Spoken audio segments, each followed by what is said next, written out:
আসসালামু আলাইকুম ওয়া রাহমাতুল্লাহি ওয়া বারাকাতুহু। ইসলামের নিশানা 23 আপনাদের সকলকেই স্বাগতম। আশা করি আল্লাহর রহমতে আপনারা সকলেই ভালো আছেন। মাসআলা, কার উপর কুরবানি ওয়াজিব?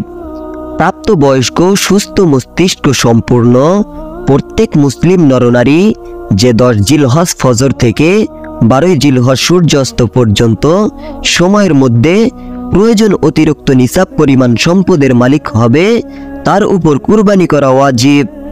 টাকা পয়সা, সোনা রূপা অলংকার, বর্তমানে বসবাস ও খোরাকির প্রয়োজন আসে না এমন জমি, প্রয়োজন অতিরিক্ত বাড়ি, ব্যবসায়িক পণ্য ও অপ্রয়োজনীয় সকল আসবাবপত্র কুরবানির নিসাবের ক্ষেত্রে হিসাবযোগ্য। আর নিসাব হলো স্বর্ণের ক্ষেত্রে 7.5 ভরি, রূপার ক্ষেত্রে 52.5 ভরি, টাকা পয়সা ও অন্যান্য বস্তুর ক্ষেত্রে নিসাব হলো 52.5 তোলা রূপার মূল্যের সমপরিমাণ হওয়া।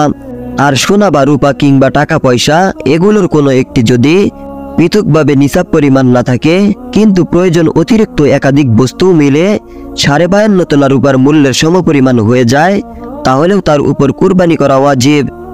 যেমন কারো নিকট কিছু স্বর্ণ ও কিছু টাকা আছে, যা সর্বমোট 52.5 তোলা চাঁদির মূল্য সমান হয়, তাহলেও তার উপরও কুরবানি ওয়াজিব।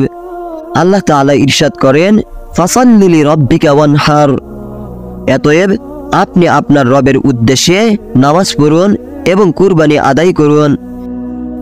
নাম্বার 2, একান্তভুক্ত পরিবারের মধ্যে একাধিক ব্যক্তির উপর কুরবানি ওয়াজিব হওয়ার শর্ত পাওয়া গেলে, অর্থাৎ তাদের কাছে নিসাব পরিমাণ সম্পদ থাকলে, তাদের প্রত্যেকের উপর ভিন্ন ভিন্ন কুরবানি ওয়াজিব। পরিবারের যত সদস্যের উপর কুরবানি ওয়াজিব, তাদের প্রত্যেকেই একটি করে পশু কুরবানি করতে হবে, কিংবা বড় পশুতে পৃথক পৃথক অংশ দিতে হবে। একটি কুরবানি সকলের জন্যই যথেষ্ট হবে না। নেসাবের মেয়াদ। কুরবানির নেসাব পুরো 1 বছর থাকা জরুরি নয়, বরং কুরবানির 3 দিন থাকলেও, এমনকি 12 তারিখ সূর্য অস্তের কিছু আগে নেসাব পরিমাণ সম্পদের মালিক হয়ে গেলেও কুরবানি ওয়াজিব হবে। নাবালেগের কুরবানি। নাবালেগ শিশু কিশোর তদরূপ যে সুস্থ মস্তিষ্ক নয়, নেসাবের মালিক হলেও তাদের উপর কুরবানি ওয়াজিব নয়। অবশ্যই তার অভিভাবক নিজ সম্পদ দ্বারা তাদের পক্ষে নফল কুরবানি করতে পারবে।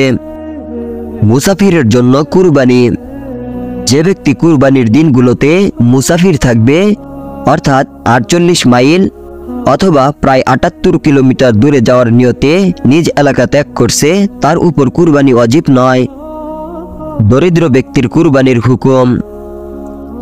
নেসাব পরিমাণ সম্পদ নেই এমন দরিদ্রর উপর কুরবানি করা ওয়াজিব নয়, কিন্তু সে যদি কুরবানির নিয়তে কোনো পশু কিনে, তাহলে তা কুরবানি করা ওয়াজিব হয়ে যায়। আল্লাহ পাক রব্বুল আলামিন আমাদের সকলকে সহিহ বুঝ দান করুন। আজকের মতো এই পর্যন্তই। ভালো থাকুন, সুস্থ থাকুন এবং কোরআন সুন্নাহ ভিত্তিক অনুযায়ী নিজের জীবনকে পরিচালনা করুন।